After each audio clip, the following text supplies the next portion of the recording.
بدلیں زندگی۔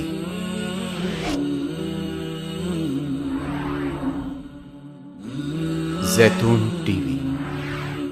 بندے کا کام یہ ہے کہ وہ اپنی ہر چھوٹی بڑی حاجت اللہ تبارک و تعالی سے مانگنے کی عادت ڈالے۔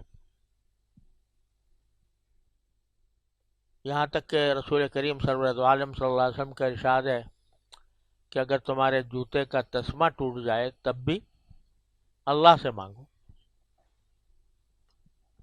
حالانکہ پھر مرمت کرو یا کسی موچی کو ڈھونڈو، یہ ساری بات بعد میں، لیکن پہلے اللہ تعالیٰ سے مانگ لو کہ یا اللہ میرے جوتے کا تسمہ ٹھیک کرا دیجئے۔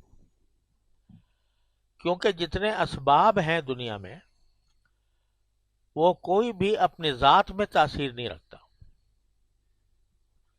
جو تاثیر ہوتی ہے وہ صرف اللہ جل جلالہ کی طرف سے ہوتی ہے۔ کوئی سبب جس کو اللہ تعالیٰ نے ظاہری طور پر سبب بنا دیا ہے تو وہ سب اللہ تعالیٰ کے تبارک و تعالیٰ کی تخلیق ہے، اس کی مشیت ہے، اس کا ارادہ ہے، جس کے نتیجے میں وہ اثر پیدا ہوتا ہے۔ تو قرآن کریم نے ساری دعائیں جو تلقین فرمائی ہیں یا جن کا ذکر فرمایا ہے وہ ہمیں یہ سبق دینے کے لیے کہ تم اگر واقعی اللہ کے بندے بننا چاہتے ہو تو تمہارا کام یہ ہونا چاہیے کہ جو تمہیں کوئی تکلیف ہو، تمہیں کوئی پریشانی ہو، تمہیں کوئی حاجت ہو، تو سب سے پہلے یہ کام کرو کہ اللہ سے مانگو۔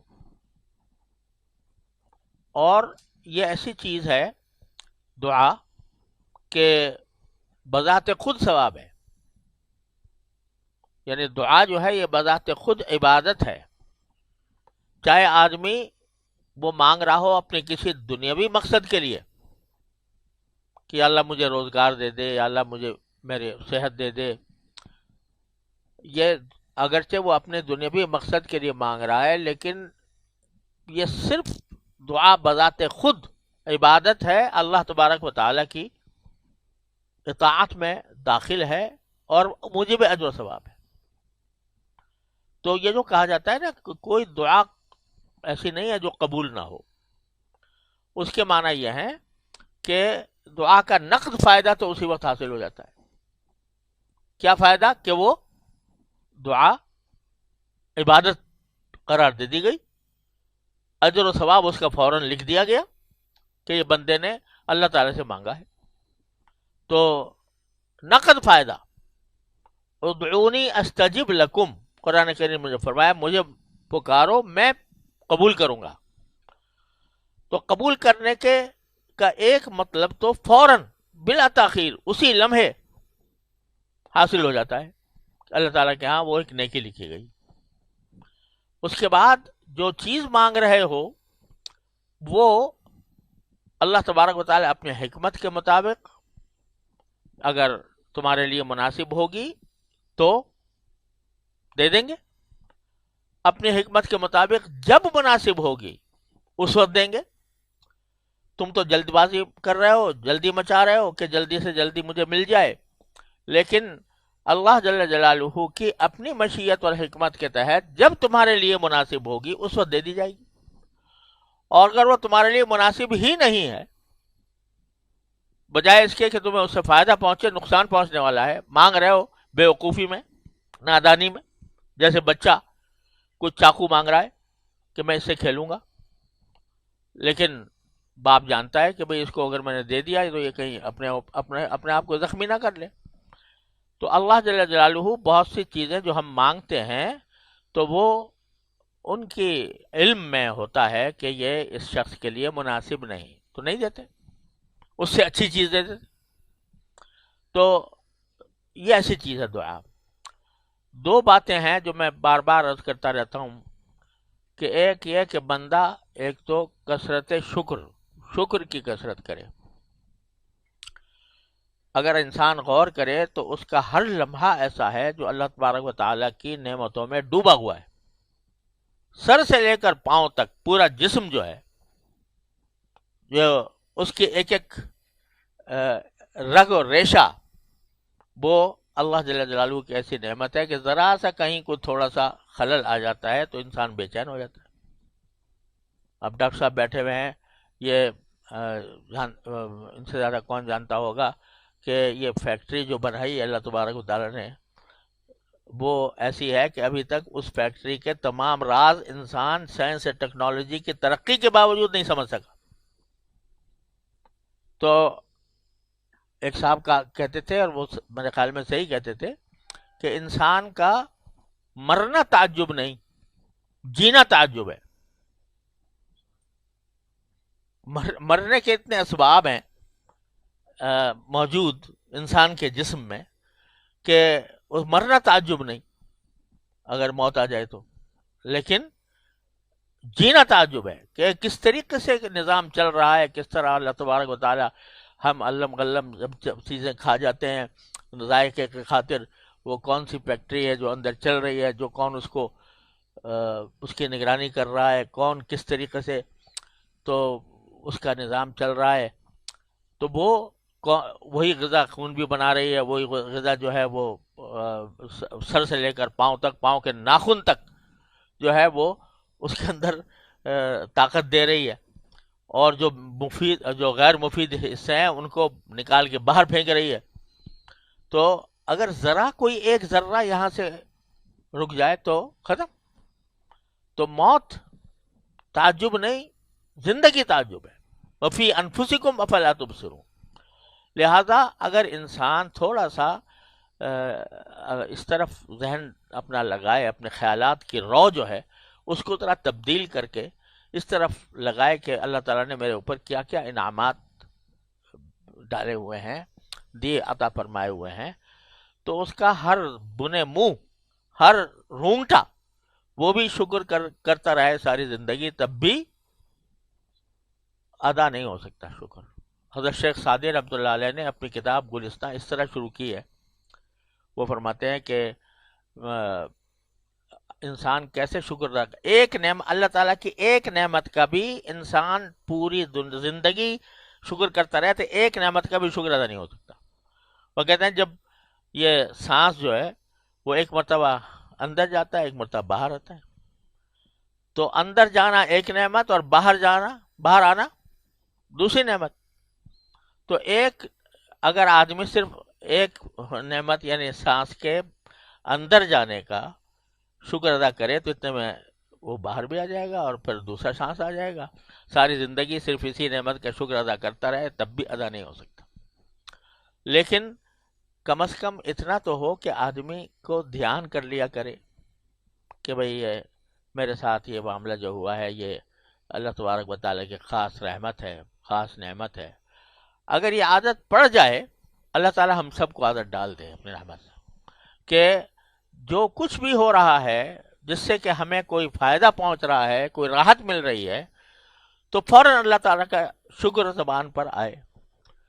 میں تو کہتا ہوں کہ انسان جو وہ کام جو بظاہر چھپ کے کرتا ہے، شرم کے حالت میں کرتا ہے، قضائے حاجت ہی ہے مثلا، اگر انسان صحیح سوچ رکھتا ہو تو وہ اس وقت بھی معرفت الہی اس کو حاصل ہو جائے، اللہ تعالیٰ کی معرفت حاصل ہو وہاں پر بھی. کیونکہ اگر وہ ذرا غور کرے کہ یہ کیا ہو رہا ہے اور کس طرح اللہ تبارک و تعالیٰ میری گندگی کو نکال رہے ہیں.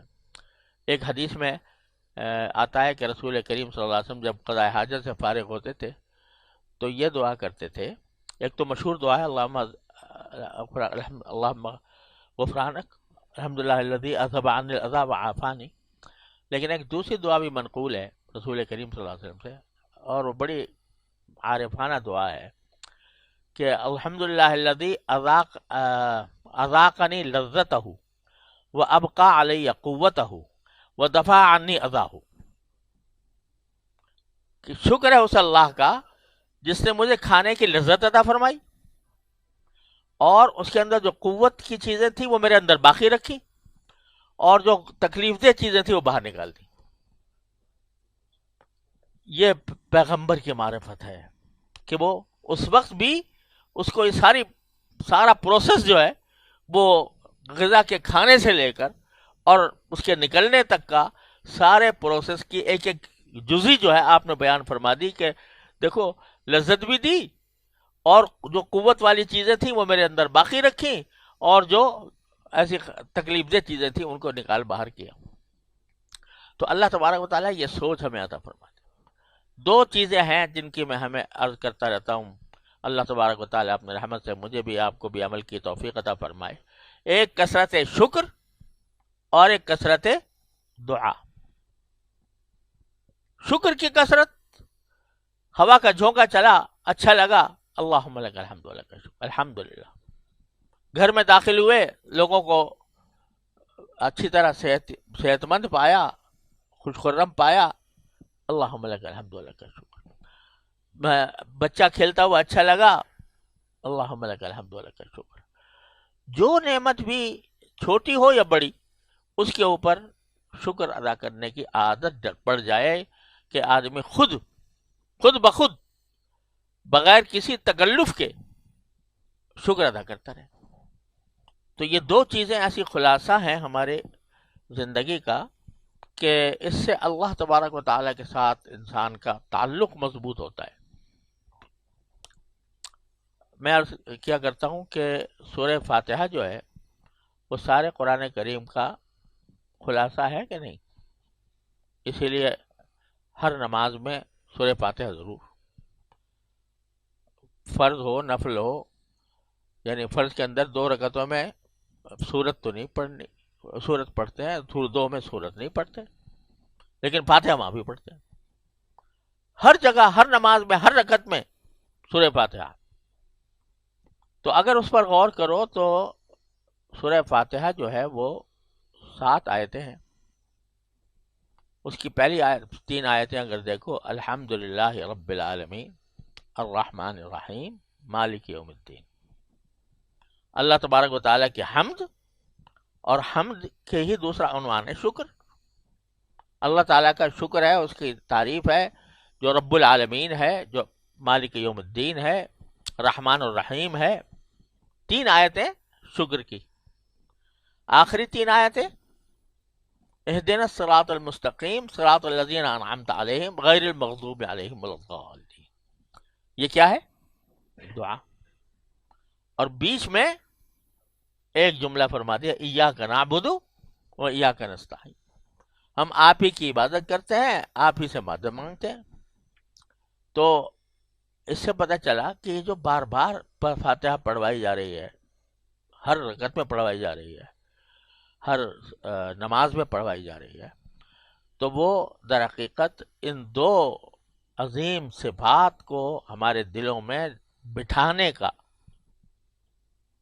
مقصد ہے کہ یہ بیٹھ جائیں ان کے دل میں، شکر اور دعا۔ جو نعمت حاصل ہے اس پر شکر، جو حاصل نہیں ہے کرنا چاہتے ہیں اس کے لیے دعا۔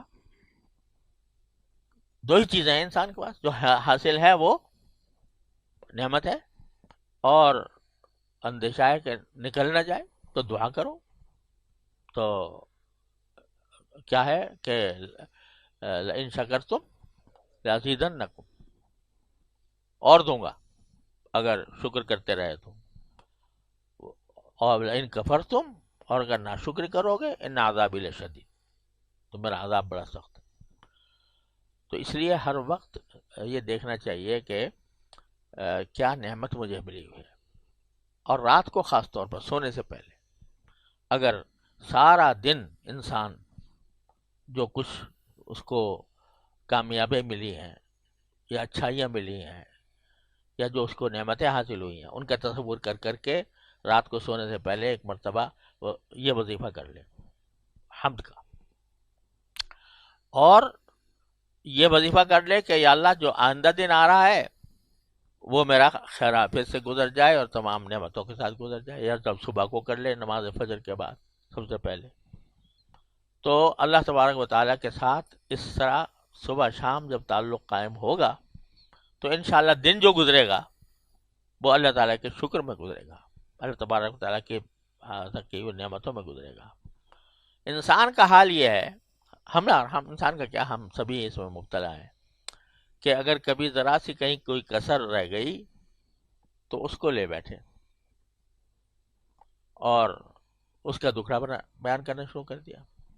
عین اس وقت میں بھی جبکہ انسان کو کوئی تکلیف ہے، عین اس وقت میں بھی لاکھوں نعمتیں انسان کو حاصل ہوتی، ان کی طرف دھیان نہیں جاتا.